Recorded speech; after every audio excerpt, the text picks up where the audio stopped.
a difference between myself and a lot of people. I say when he on a five, when he on the floor. Like I don't hear about, oh, he's super athletic when he's on the floor. You know, Yeah. he can shoot when he's on the floor. Like I don't, your skills and all that are great, but the best ability is availability. Yeah. Greetings and salutations, and welcome to the Young Coaches Podcast. I am your host, Dr. Keith Adams, and with me today is my tag team partner. And since we're going to talk about the state of Texas in this segment, he is the Kevin Von Erich to my Chris Adams in World Class Championship Wrestling, because Chris Adams turned on Kevin Von Erich, and we're going to talk about people turning heel, the icon, the showstopper, the main event, and the reason why we are here. Coach Mike Francis. And Coach, how you doing, man? And I got to eat some crow this wind up Wednesday episode. I'm doing good. I'm doing good. How about you, man? These first two topics are gonna get to me, but fans, we're gonna talk today about who's to blame in Dallas. I know who I'm blaming. We're gonna talk about the WNBA draft woes because the draft's coming up and they can't capitalize because of their own rules.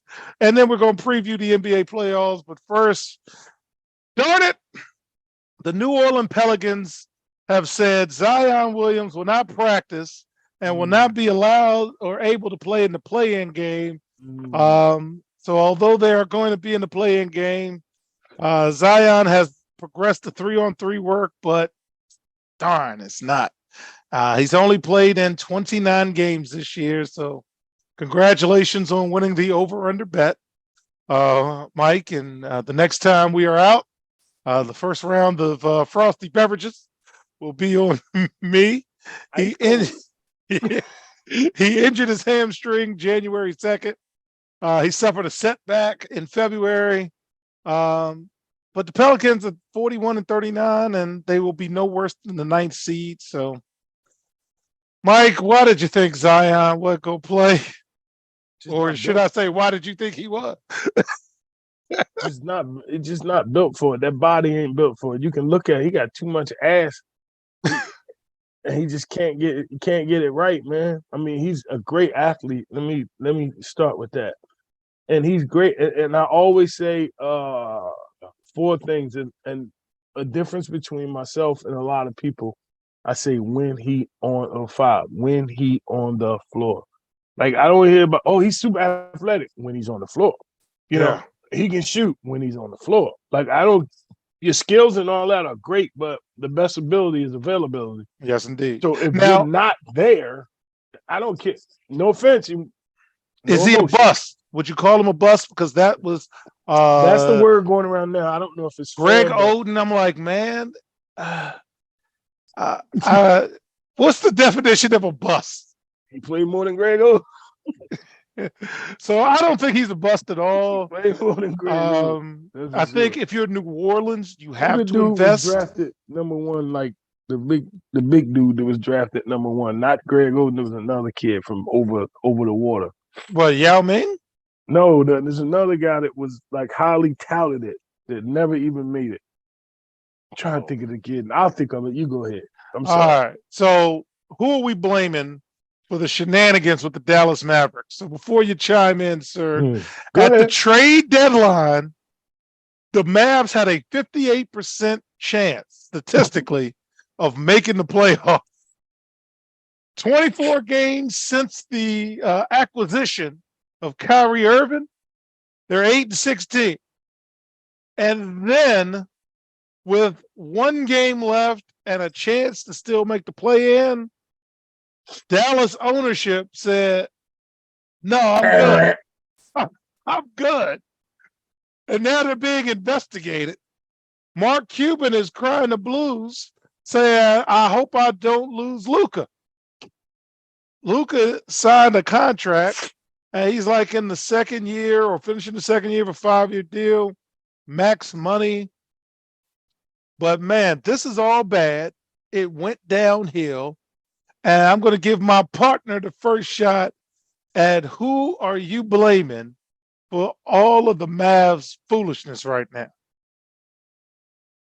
The organization, that person was Anthony Bennett, by the way. Okay.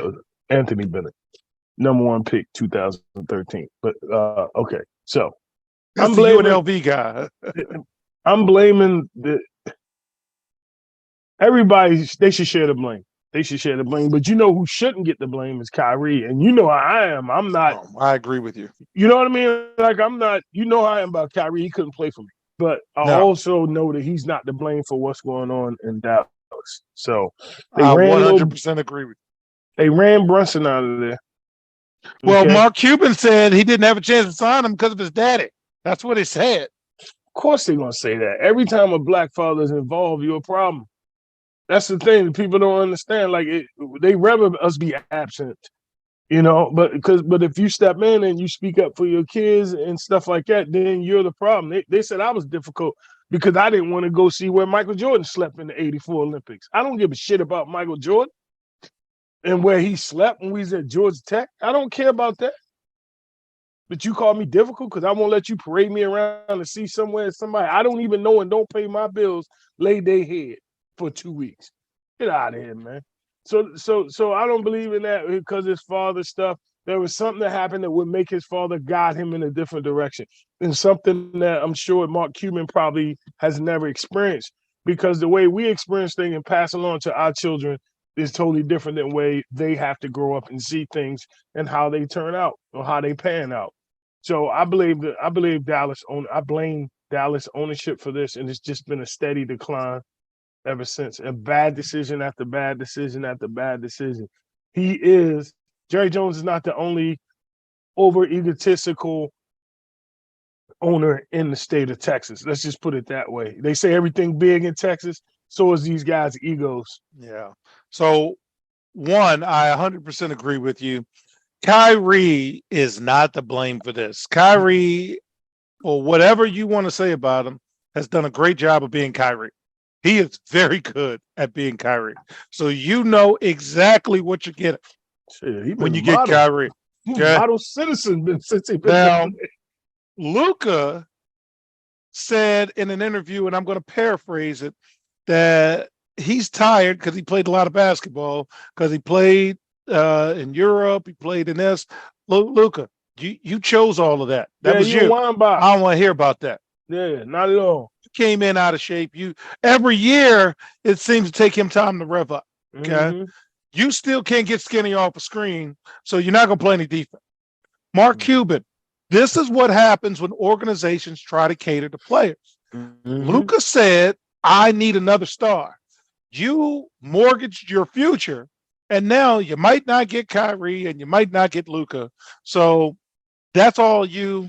And man, that's bad because you weren't going to win anyway. That's the bad part. You didn't have to do anything. Mm-hmm. So although, yes, it is very true that Kyrie, let me take a trip down Kyrie memory lane. He played 13 games at Duke. He left the Cavaliers not far after winning a championship. The Celtics has been a ridiculous success since he left. James Harden forced his way out of Brooklyn after, kind of not wanting to deal with him and add Ben Simmons to that. And Durant is now a Phoenix Sun. Slap Rock, that's Slap Rock. Yeah, you remember Slap Rock? Flintstone kids, baby, Flintstone. Every time Slap Rock came around, it was a cloud. The Head Rock Bunch or whatever it was called when they was playing in the band and Pebbles and Bam Bam were older. Yeah, man. So, all right. So we both agree it's not Kyrie, but you brought that to your locker room. I wouldn't have brought that to my locker room. Oh, my God. But that data doesn't lie. So anyway, let's talk about Draymond Green's thoughts on the new CBA. Mike, as predicted, not everybody was in agreement with the CBA. So Golden State Warriors forward Draymond Green took exception to the new clauses in the CBA, collective bargaining agreement, that were meant to curb spending among top teams while encouraging spending in smaller markets. Draymond Green said, and I quote, players lose again. Lower spectrum teams don't spend because they don't want to. They want to lose. So increase their spending capabilities just to increase them. They continue to cut out the middle. And this is what we rushed into a deal for. Green has a very personal stake in this CBA because he's Yeah. got the right to opt out next year, at the end of this season, Who and gonna try to pay? get a long-term deal. So, Hmm. any thoughts on Draymond not liking the CBA, sir? He telling the truth. Like I agree with him on this. I don't agree with him on anything else, but I agree with him on this. He's so right about that. I mean, it ain't that they don't have the money; they don't want to spend the money. You got some owners who just do things differently. So winning is not important. As money is more important to them than winning is. Like winning is more important to me, and it's just on the individual. And I'm sure if I had the means they had financially, it might change a little bit. I'd try to mix it, but Draymond's 100% right. The players lose because tight owners, like it's still the same players, still the same amount of games. You're still playing the same teams. You're home or away, whatever. But if you don't want to spend money to make your product better, that should be your fault. You should not punish the organizations who are doing whatever they can. How they investing? Who are they bringing in with them? What other parts of the state or the community that's surrounding them? What are other business leaders doing to help them have that revenue? Like that's come up with. If this is like just as bad for what do the owners do for business off the court, outside of basketball? What are you doing? Mm-hmm. What partnerships are you creating that can help you? So that's just bad business. All right, so we'll talk about it in more detail in segment 3, but I wanted to end segment 1 with a couple of injuries and see initially if my partners pause. So Phoenix center Bismack Biyombo suffered a right knee injury last week and didn't return, so I don't know the severity of that injury going into the playoffs. And Suns guard Cameron Payne had a back injury. So going into the playoffs, does that stop the Phoenix juggernaut to you, or they still got Durant and Booker and Ayton? So That pain injury is going to be an issue down the road because at some point CP3 gonna go CP3. He gonna miss a game. He ain't gonna start. Something gonna happen. I mean, he's the 6'2" version of your boy in New Orleans. So he hadn't played the whole. Name one playoff series. I'm not touching it. Okay, I didn't say you were wrong. I just said you were mean. Don't make me. I'm not emotional when it comes to things like this. Like you gotta understand. And that other kid, this first time I heard his name, so I don't see him. I don't know Bismack. All right. And Aiden's young. I don't know who no Bismack is. I forgot where he went to college, but anyway, all right. Yeah, okay. So fine. Telling me I'm. I'm just saying you're mean about Chris Paul. What? Comparing him to Zion. That's mean. Didn't say you were wrong. I just said that's mean, man. I can't, man. Life is about cycles and routines. Like that's what it is. And I just look at the cycles. Okay. Now, finally, and this guy keeps coming up on the show because of something wrong. Boston Celtics all-star Jaylen Brown says he expects to be ready to go at the start of the playoffs after he accidentally cut his finger on his shooting hand. That's the wrong finger to cut. Brown told reporters last week that he cut his right hand picking up glass. Why are you picking up glass? After nobody can do that for you. All the money you make. So is this going to be a problem, or we're going to be all right? His mind gone. It's a problem anyway. They just don't have the chemistry anymore. They don't. And the sad part is the East is so bad they can still make it to the conference finals. But when it comes to if Middleton don't get healthy in enough time, Boston or Miami could take the Bucks. Okay. Yep. If he don't get healthy in time, but Well, in segment 3, you'll actually see the Eastern Conference is done.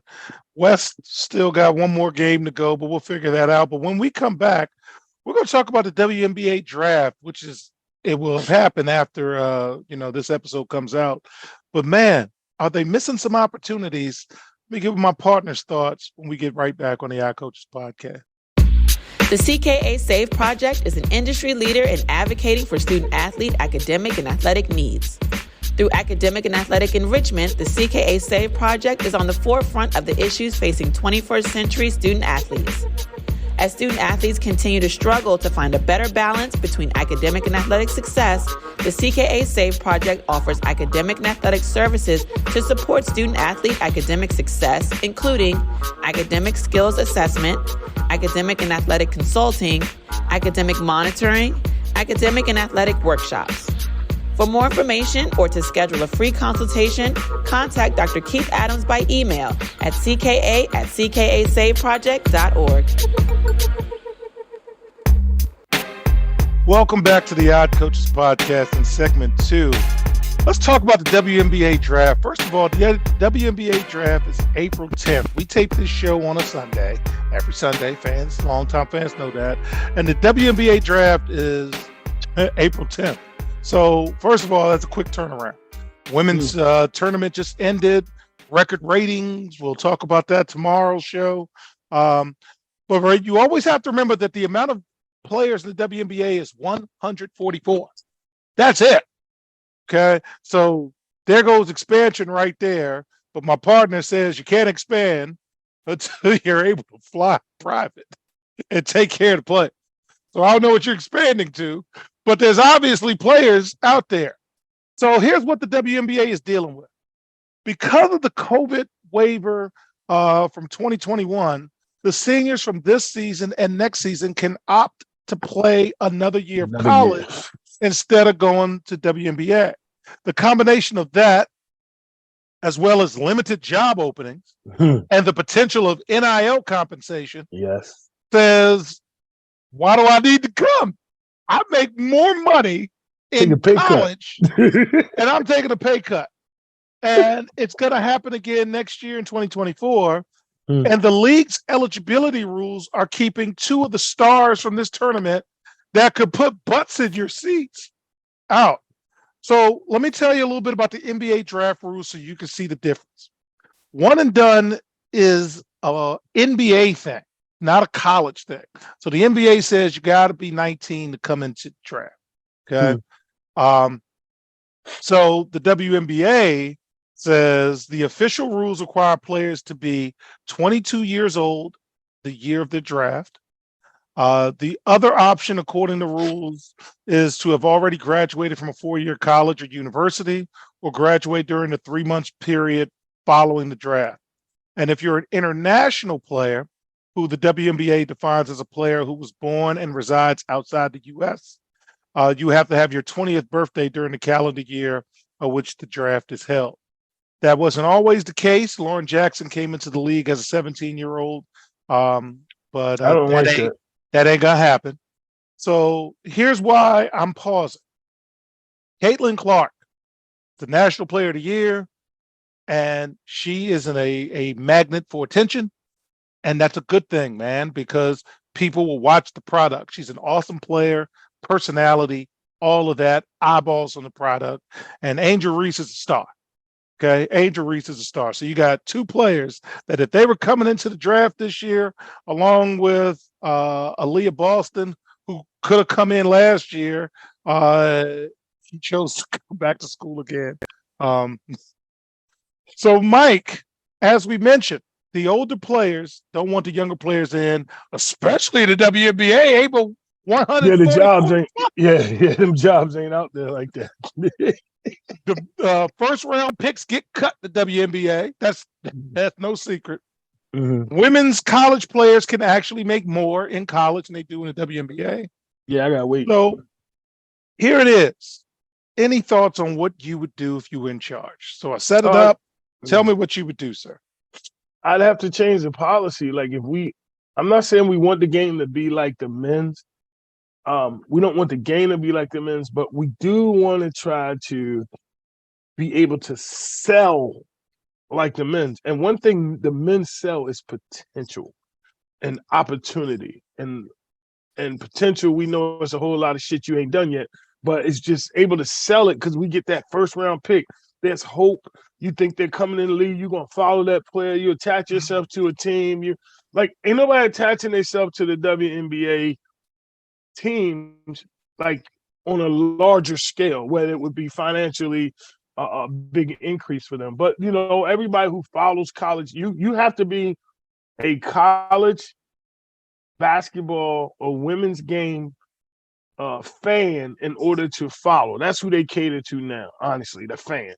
But what the NBA does, it's people who don't even like basketball or can't tell you nothing about basketball can tell you who LeBron James is. Mm-hmm. But I can't. And other than now, we got Angel Reese. Everybody know who she is. She took over the world. Her and this girl, Caitlin Clark. To me, I said it. I tweeted first, then people try to make a YouTube about it. We had the female Bird versus Magic. So I think the league can take advantage. If the league is allowed to take advantage of that, so they both coming back for another year, right? Yeah. So now we got all this leading up to this, get them girls at NIL, let them make enough money to where them first couple years in the league when they take the pay cuts, because they're gonna take a pay It's cut. true. That's That's why I feel bad. It's like she's travel better at LSU than you're gonna do, playing for the Minnesota Lynx. Sure enough. But the Caitlin Clark girls like the Steph Curry, the female version, and what's her name? She's like the LeBron James. She passes, she scores inside, she's big. So you got like that whole thing. The dichotomy is going to be between the two different styles of play. Once they hit a major city, everything they do is going to be watched, and that means what? Marketing, money. Like if you're an owner, you looking at them going, hey, can we talk about this rule? If I'm an owner, I got to bring that up now. Like how am I? Because if you see the trends, it's going that way. College basketball, women's college basketball is going in that direction, especially with the transfer portal and all that. Then you can get hot. LSU got hot in 2 years. Usually you build a team, but we're talking about getting hot in 2 years. It only takes 2 years, to make enough money that maybe I even sell a team. So, Mike, we got 12 teams in the league. We have to expand. There's got to go up 4 more teams. You have to, but you also have a condensed season. I mean, think about it. If you're Aaliyah Boston, you just played 35, 40 games. You got 2 weeks off to stretch yourself or whatever, go home, change your luggage, whatever. And then you got to go through the WNBA season, and we've talked about it. They're increasing games. They're trying to do stuff, and then your season ends right when basketball is supposed to start, and then you're just out there if you're staying in the States until April, May. They got to expand the league. They got to expand. I'd say expand the league, 4 teams. 1 in each division, 4 teams, or 2 on each side, however they got it split. But also expand with those 4 teams, expand the games, add, 6 more games. Because I like them in the summer, but that's the selfishness of me wanting to see basketball year round, the XFL for football people or whatever, the USFL. I just like basketball, and I'll tune in strictly for entertainment purposes only. I'm watching the WNBA differently than I have in the past. You mean DraftKings and all that? Strictly throw a little money in entertainment purposes only. You know what I mean? But to expand the league, to get something, DraftKings can't come in. Hey, DraftKings, let's go. Or what's the other one named? I deleted it. The blue one. I forgot. FanDuel, DraftKings, MGM, BetMGM, like. And because most of the gambling money goes to education. Feel free if you'd like to sponsor us. The Odd Coaches Podcast is for sale. Hello, but if each one of them threw $1 million, that'll get the private flights, right? For the league, that would cover it. I mean, like let's do that. And not only that, here you and I are. We're talking about the Boston girl. We're not talking. You're talking about the Boston girl. Everybody forgot who the hell she is in the last couple of weeks. Yeah. You can't mention a player from South Carolina. Who's even talking about the players from South Carolina? Yeah. And you got to strike when the iron's hot, man. So that would have been perfect coming in to the league. Oh my God. Can you imagine what that would have occurred if you take them to, and then both of them declare for the draft? I was reading 2 of the girls from LSU this week just got invited to the draft. Okay. It still ain't the two that everybody been talking about. Well, one of them is the guard. She was good. So out of Yes, yes, the yes. names that you hear is the guard that killed. You have, of course, Bayou Barbie and Caitlin Clark. And Caitlin Clark can play. Play. Yo, Yeah, I already apologize. I was like, she making oh, full court. Now, I did say earlier, and still to this day, it did. I think that it was unfair to Iowa because they were allowed to do some things during the regular season they weren't allowed to do in the tournament, and they didn't get away with some of the walks and the push offs and stuff like that. And I think she got two offensive foul calls in the championship game. yeah. Two of them, like, And but then the that hadn't been technical called. that everybody was mad at. Yeah, but that didn't get called all season, so you can't blame her for it. That's something that the officiating has to be better, and I don't like that you set teams up for failure when you allow them to get away with things, and now, oh, we're going to call it this. No, it should be consistent all the way across. My opinion, number one. But imagine the growth of the league and the buzz we would have right now if those two ladies were both in the draft. Everybody, ESPN, everybody would be following them around. We have 24/7 draft coverage. They'd be having the video in the hotel. They'd be following them in and out of the stores, the training. Like, we would get more attention. Well, WNBA would have more attention on it than the NBA. As the women's game had more, the tickets were more. Yeah. They got to see the money. Like, you got.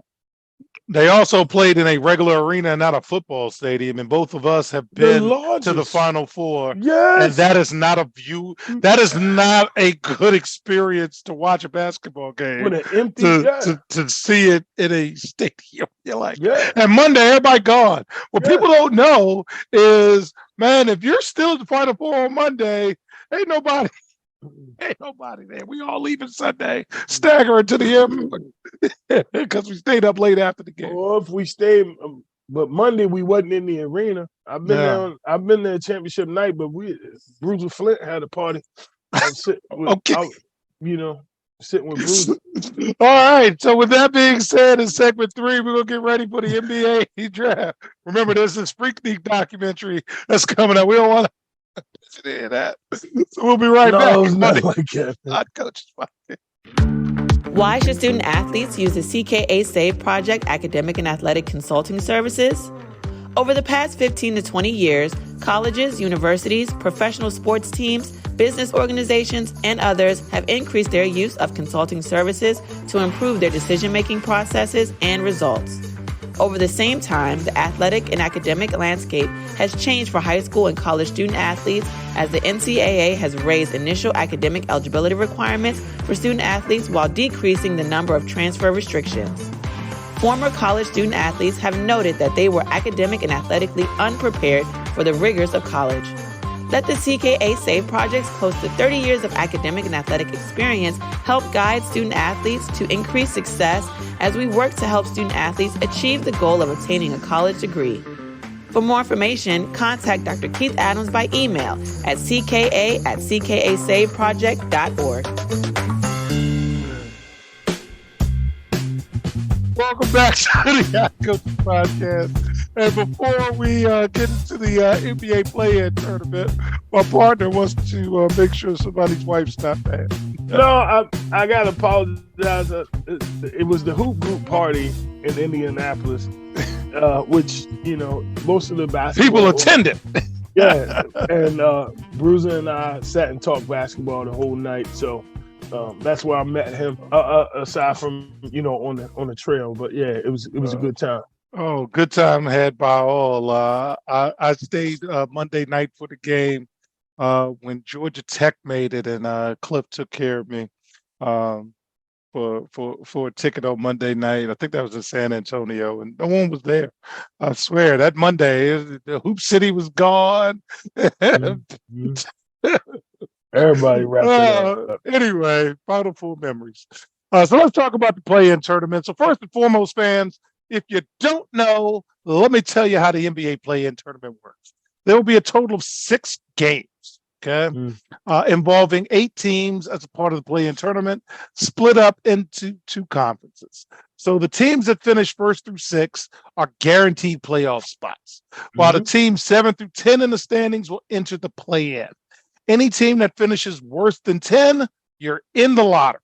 Okay. So the first games, and they would have already been played. The first games have been played Tuesday. Each conference number 7 team in the standings will host the number 8 team, with the winner earning the 7th seed and the losing team having a chance to play one more time on Friday.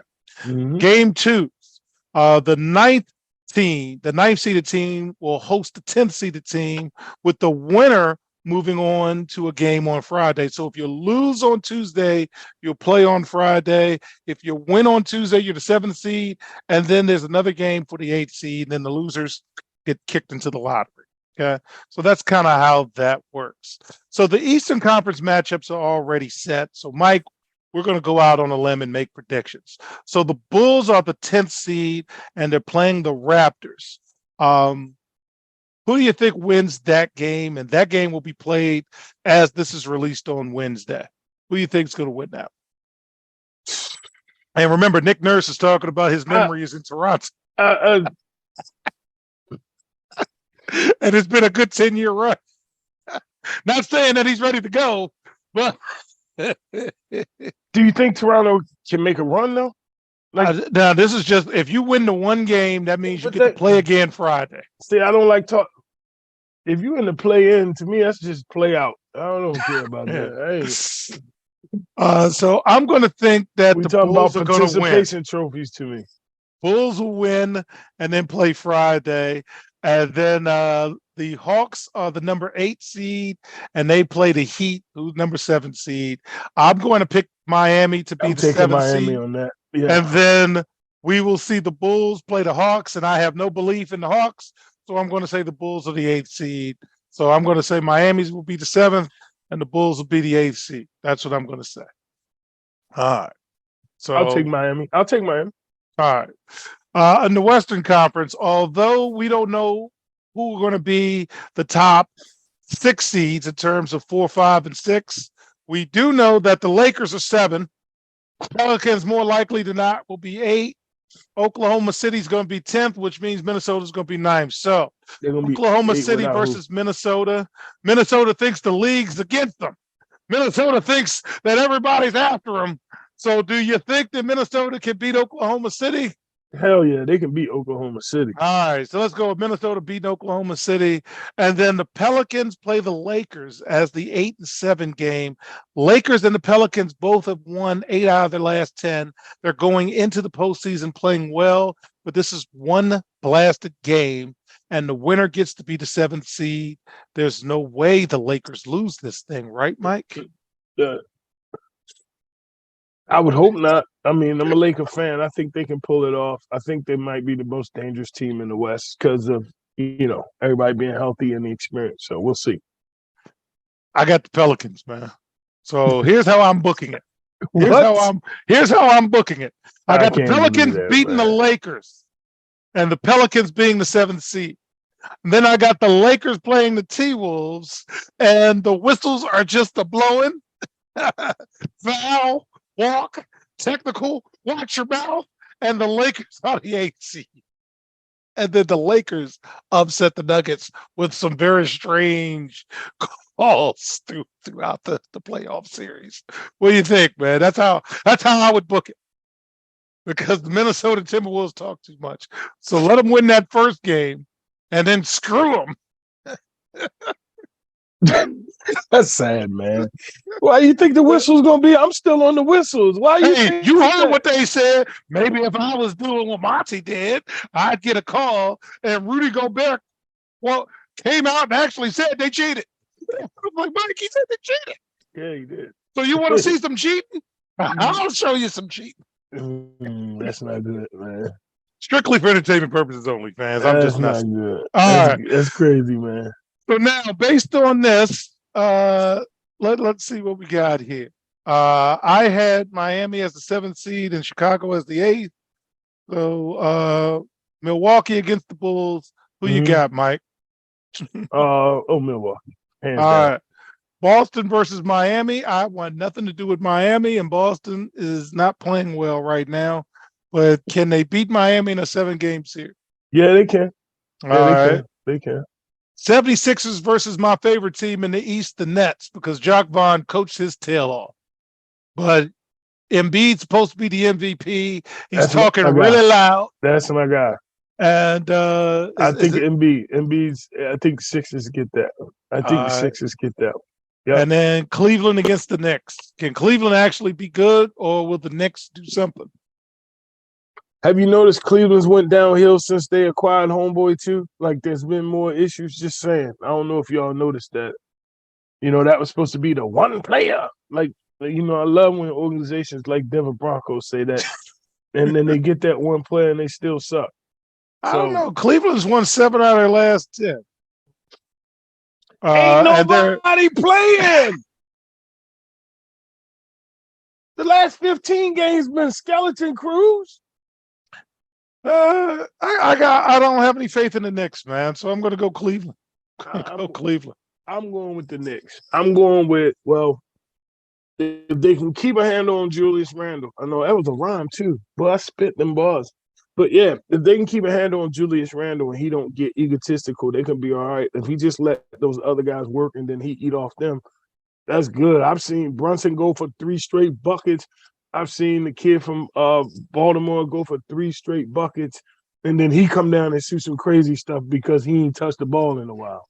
Like, and that ain't happy guards, baby. Happy guard. No, happy but he ain't. Julius Randle ain't a guard. That's the point. Happy players. He'll come and just force something up because everybody else getting jeers and all that, and then he's like, "Hey, don't forget about me. Let me force this shot."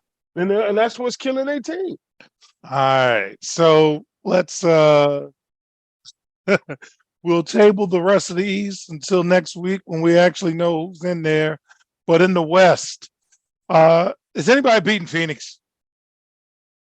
Yeah, Phoenix. Let's just Phoenix will beat Phoenix. As long as don't know about CP3, don't do the CP3, and KD stay out the layup lines, they'll be all right.